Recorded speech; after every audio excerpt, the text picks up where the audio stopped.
Hey there, I'm Mark, in affiliation with Spectrum Pulse, and it's the J. Cole and Bad Bunny week, and it's Billboard BREAKDOwn.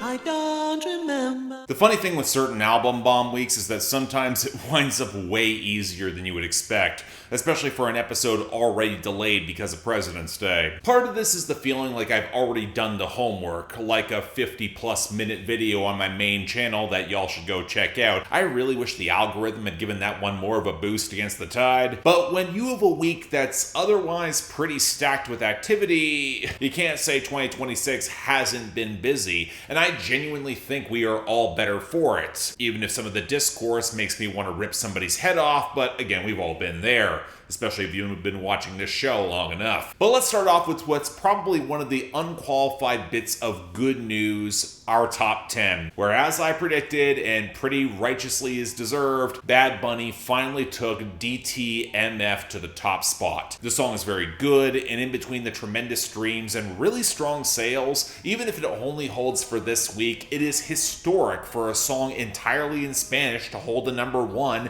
without any benefit of an English verse or a remix. So yeah, might as well apologize in advance for all my bad Spanish in pronouncing the titles of any of these songs coming. I promise I am trying. Speaking of which, right behind it is another Bad Bunny song with Ballet Inolvidable, albeit with more of just a streaming edge at number 2, and that appears to have stranded Man I Need by Olivia Dean at number 3. Let's be real, even despite dominance on the radio, she was gonna lose the positional battle this week on streaming, and given the Taylor Swift Opalite run coming next week, I just don't think she'll have the space truly yet to clinch that top spot unless radio can hold out a bit longer, which is possible. Speaking of which, Choosing Texas by Ella Langley slipped off the top to number 4. Again, not surprising, even though she is the biggest non-Bad Bunny song on streaming, but I do want to take notice of the puff piece that Billboard themselves wrote about how radio didn't hesitate on this song, citing the unusually swift run for a woman to get number 1 on country airplay, the fastest an unaccompanied women has gotten to the top since 2016. Y'all, it took 16 weeks for Nashville radio to send this to number 1, well after the streaming got huge. What sort of self-congratulatory bullshit is this when not only does pop radio move faster, but Music Row can push a man to the top within 6 weeks, not 4 months. I can go on at length about how revealing of an article that is, but let's circle back to Bad Bunny, who brought Nueva Yol up to number 5, site streaming predominantly for that, and it shoved down Ordinary by Alex Warren to number 6, where between radio and streaming losses looks like it's finally on the way out, although it is going to be a long, slow decline. Then we got another return for Bad Bunny, and a personal favorite of mine with Titi Me Pregunto at number 7, again, predominantly set to streaming here, but we also have to introduce next week's story.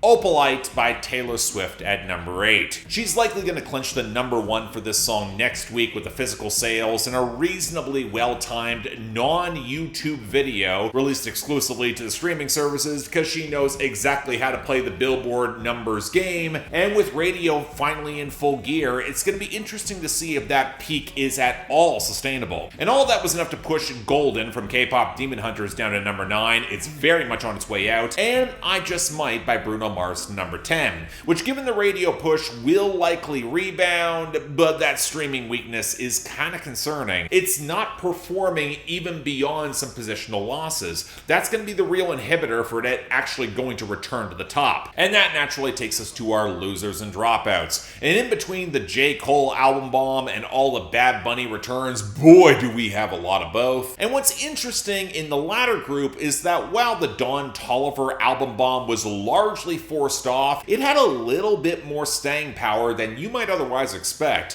which means other songs saw positional weaknesses and exits, and it's an open question if they'll have enough to actually get back here. Now, plenty of these had a good enough run and will already have their year-end list spots for 2026 sewn up. Mutt by Leon Thomas, Daisies by Justin Bieber, I Got Better by Morgan Wallen, WGFT by Gunna and Burna Boy, House Again by Hudson Westbrook, How It's Done from K-Pop Hop Demon Hunters, Elizabeth Taylor by Taylor Swift. But there are some that might be thoroughly short-circuited, like Plastic Cigarette by Zach Bryan, I Thought I Saw Your Face Today by She and Him, Favorite Country Song by Hardy, or Darlin' by Chase Matthew.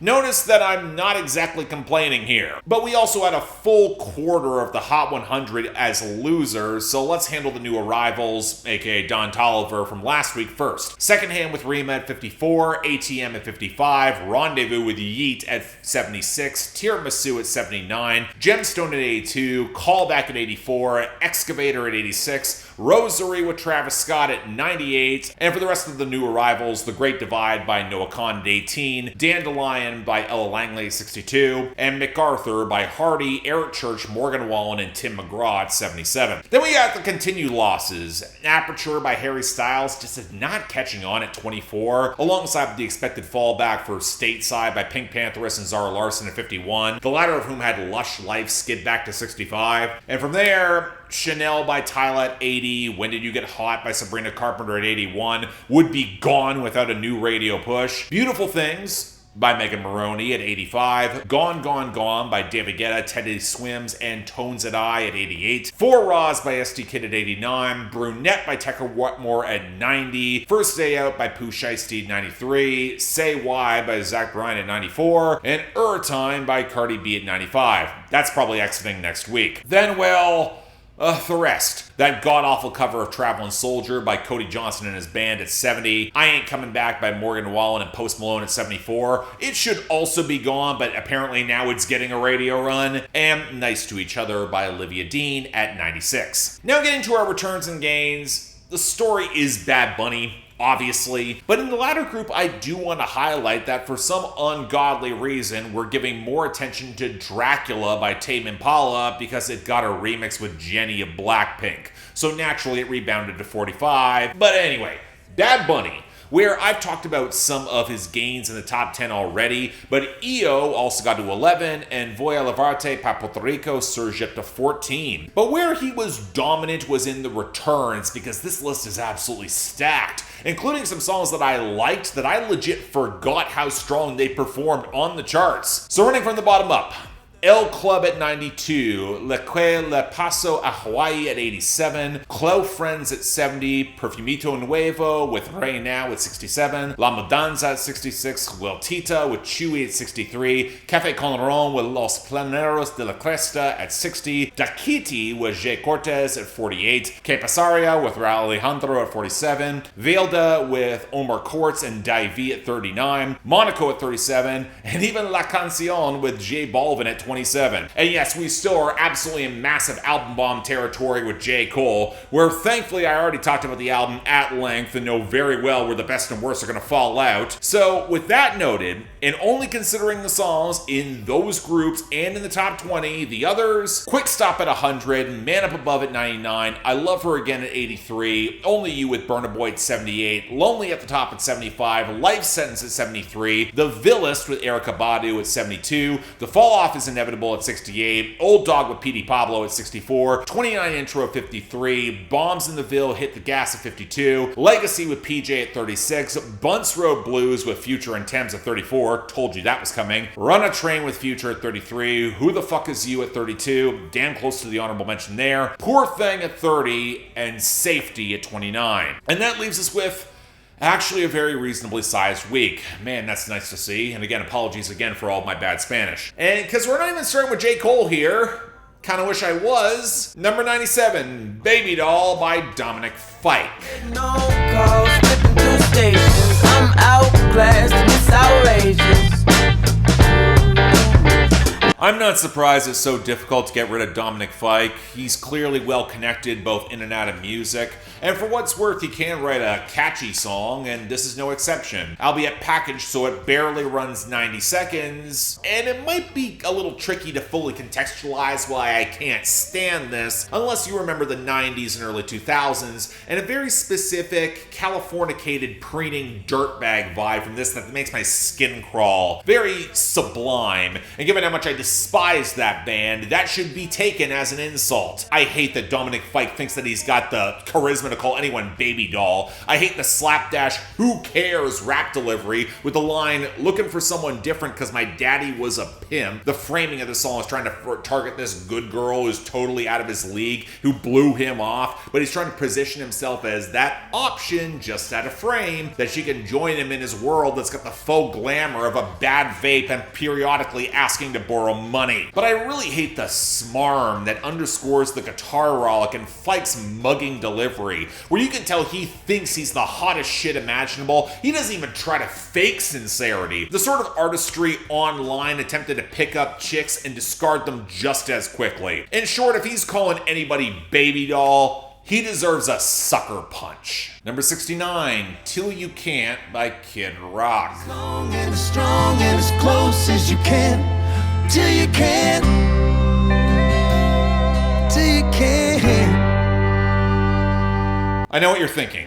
Kid Rock rode the sails of the largely embarrassing and mostly forgotten Turning Point USA halftime show and got his first song to chart in over a decade, and it's a cover of a pretty good Cody Johnson song from a couple of years ago. And if you're expecting me to savage this because it's Kid Rock and he's an easy target, and this only charted at all because it catered to the lowest possible common denominator of sappy, semi-Republican ballads, yeah, that's true, but I also can't in good consciousness say that it's that terrible. I mean, it's thoroughly mediocre. Kid Rock is a considerably weaker singer than Cody Johnson, who really cannot carry the sort of energy that's this earnest in 2026. And the choice to keep the tempo slower sucks out any urgency when the entire song is about the passage of time, where you should take advantage of every opportunity until you can't anymore. And some of the soupy gospel arrangement's pretty weak, but the underlying composition is still good. I like the added fiddle in the arrangement. More than anything, if Cody Johnson was trying to sell urgency, Kid Rock might be singing from the other side of that divide.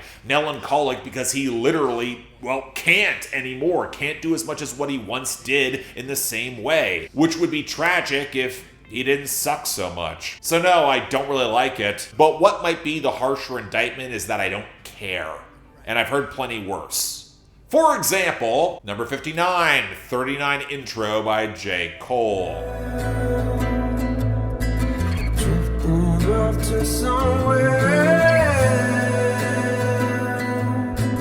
This might be a hot take as the worst song from the J. Cole album, but there are so many things I just can't stand about it, mostly of J. Cole's own doing. The worst line I've already mentioned in that video essay: my mind frame's been trained with NVIDIA chips. You know, like AI getting trained, regurgitating original ideas into barely passable slop. But if only he stopped there, because the context of this song is the intro to the second disc. It's trying to be more modern, set when he was 39. You know, in 2024. When he absolutely humiliated himself in the aftermath of a fight he started. And it's hard not to hear this song as following in that grand tradition. How he wants to put a hickey on the titty of the prettiest bitch. A line that's got more scaring the hose energy than anything Danny Brown or JPEG Mafia did on that album in 2023. Or how J. Cole slipped into heaven where God was even surprised. And then there's the greatest all-time posturing where even if you can look past all the corny references here, I just don't buy it. Because I remember that year that you're referencing, and it's clear you do too. You weren't the greatest. And all of it's coming after an overlong acoustic intro that's trying to lean into some throwback psychedelia. And while I tend to like J. Cole with the melodies, I don't like him if he acts tough, his creaky auto-tune crooning here is just undersupported. It sounds abysmal, made all the worse by every punch-in that shatters the atmosphere. Where when he starts referencing magnets with the pitched-up punch-ins, I started wondering if goddamn Insane Clown Posse was gonna show up. It certainly wasn't that coherent. And then the beat switches up for the second half of the song, and we get this oily, trap-inflected chipmunk soul where any brighter swell is just smothered in goop. So yeah, all the choices here just feel bad, precisely calibrated to piss me off, and that's kind of a shame because number 46. Drum and Bass by J. Cole. I got too much on my plate, and I know you can't relate. They show love, but it be fake. Fuck you talking about. Shit be covering up that hate. I know how to spot a snake. I get the feeling that I might be one of the few who considers these next couple songs the high point of the fall off. Mostly because they feel like the truest encapsulation of when J. Cole returns to Fayetteville and gets a little bit more honest about the actual experience of it all. For one, the production's more low-key in the piano and the slightly off-kilter trap groove, but it is well mastered and I really like J. Cole's patter on the hook, especially with the question of what sense does it make coming back once you escaped. Yeah, the Steely Dan reference on the first verse is corny, what else is new? But I like how J. Cole acknowledges that while so much of his work painted him as harder, he's just merely the survivor who got away. He knows that. And then moving into a space where reputation carries more weight than the actual man himself, and yet he is still a man.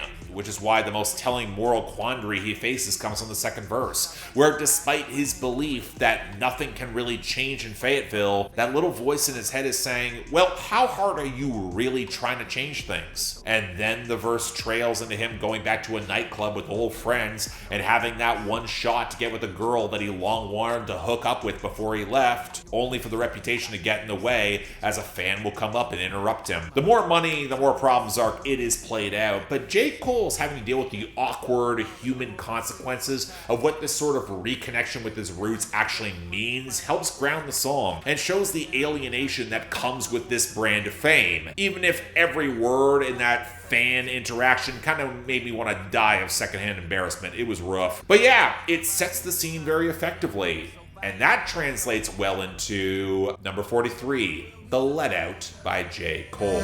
Will we survive the let out? Will we survive the let out? Will we survive the let out? I've seen a lot of backlash towards this song, and while I get it, I can really disagree. Yeah, the choppy acoustics almost reminds me a bit of a corrido song before the track actually shambles into the staggering, half-intoxicated rap rock that doesn't really have much in the way of muscle, but that is the point. It's the moment where a night that was already curdling truly turns ugly, where suddenly all that fame doesn't matter so much when you go to a club without enough security and you're pretty damn drunk and you're about to get jumped. Because even if you put your town on the map and you got that fame, there'll be those who know the notoriety means more. And the song is dark, but there's also this melancholic undercurrent that feels very real. It feels very authentic to J. Cole. The dejection of wanting his celebrity in the hometown hookup to be positive, celebratory.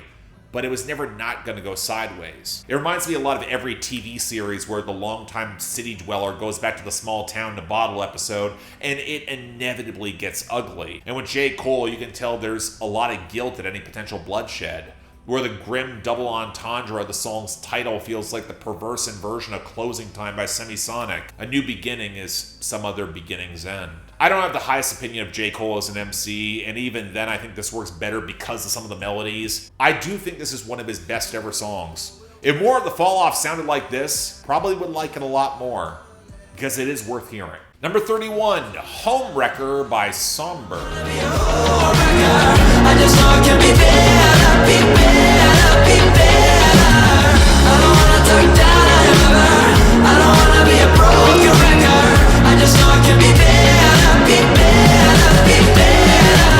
The biggest concern I had for Sombr was whether he could follow through on what he did on his debut, expanding the subject matter. I might argue there is more dimensionality on I Barely Know Her than he got credits, but you would barely know that coming from the singles, and the positive buzz for this suggested maybe he improved there, and yeah, credit to him, he actually did. You can certainly hear the DNA of what worked on Back to Friends in the pianos and a lot of the heavily overdubbed vocals as he jumps through his falsetto and the sharper lower register. But where I think he deserves more credit is that groove, the more textured patter alongside a bouncier guitar rollick and the sharper bass. With enough deeper rumble to come through for that final chorus, Sombr is proving, if nothing else, he can make the best of what Tony Berg and Sean Everett can actually give him in production for a more expansive sound palette. He does have a sound to him, but it's the content where there has been a shift. Sombr meets up with a girl at a club. He's head over heels. The guy loves hard and crashes harder. I respect the game. Only for her to keep going back to her existing partner. So he's the side piece who wants more of a commitment. that he could be better. Now, this sort of song can be a very narrow line to walk, slipping very close to treat you better territory or becoming the Dominic Fike-esque douchebag. And I think where Sombr threads that needle comes in sounding so goddamn sincere, but not obnoxiously basic or cloying about it, especially as he's aware that all this will likely lead to a bad ending for him, and he doesn't even want to talk down her current partner, however long it's gonna last. It reminds me a lot of To Be With You by Mr. Big from the early 90s, and that's mostly a compliment. It's still a little pathetic, but Sombr can own that pretty well, especially when the songs wind up pretty great. Let's keep him around for this. And finally, number 16, 2-6 by J. Cole. 2-6 niggas wow, 2-6 niggas wow, bitch, 2-6 niggas wow, bitch, 2-6 niggas wow, bitch, 2-6 niggas wow. Not technically the intro to the album, but it might as well be after 29 intro sets us back in Fayetteville with J. Cole feeling himself coming back home at 29. I'm sure that's the only reason why you thought he'd get away with that line, if I wasn't rapping bitch I might just be the president, which again at 29 in 2014, he literally could not be. But most of that verse is dissing someone for dumbing down their content, that there's some menace in what he could do, citation needed, potentially being self-critical here, but I kind of doubt it because it doesn't really match the framing of the rest of the song, where he focuses on keeping low and dissing the clout chasers and that he's somehow the future of hip-hop, even though this is reportedly his retirement album. And let's be blunt, J. Cole was not the future in 2014 either, and yet I circle back to that hook where he keeps on talking about the wild guys from this town in order to set that danger. 2-6 is wild. That he's a different brand of that danger, and man, I just wish it felt credible. The watery slurry behind the sharper drums from T-Minus, it is effective in setting the dangerous scene, but I'll admit, I only got into this song by the outro, where J. Cole's singing a little bit more, and the stormier vibe feels more potent. Honestly, the track feels very much carried by its production than it does J. Cole's vocal presentation or his bars. So yeah, not a bad song, it's somewhat effective for what it's trying to do, but there are better on the album. And given how long the damn thing is, they would better be. And yeah, that's our week. And yeah, you know what, J. Cole's on both sides, but for the worst, he's only taking the dishonorable mention for 39 intro, because Dominic Fike's Babydoll is absolutely rancid. For the best of the week, the best is going to the Let Out for me, again by J. Cole, but I think it's going to tie with Sombr's Homewrecker. That song's got a ton of charm with it, with the honorable mention going to J. Cole for drum and bass. Next week, well, following the fall off with the fallout, it's probably going to be messy. Stay tuned for that. But until then, I'm Mark. You're watching Billboard Breakdown, affiliated with Spectrum Pulse. And I'll see you.